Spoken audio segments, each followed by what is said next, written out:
Hi there. Here's some information that you might find helpful.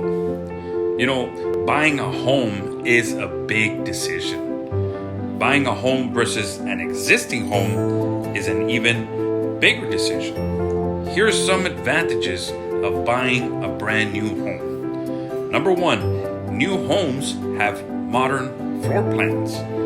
Nowadays, homes are being built with open spaces, larger windows, and even some come with offices. Number two, when you buy a brand new home, the maintenance costs will be delayed for a very long time. Expensive repairs like the roof and the air condition will not be needed for many years. Number three, brand new homes are built with stricter building codes and energy efficient materials. This will lower your utility costs. Number four, you can personalize your home.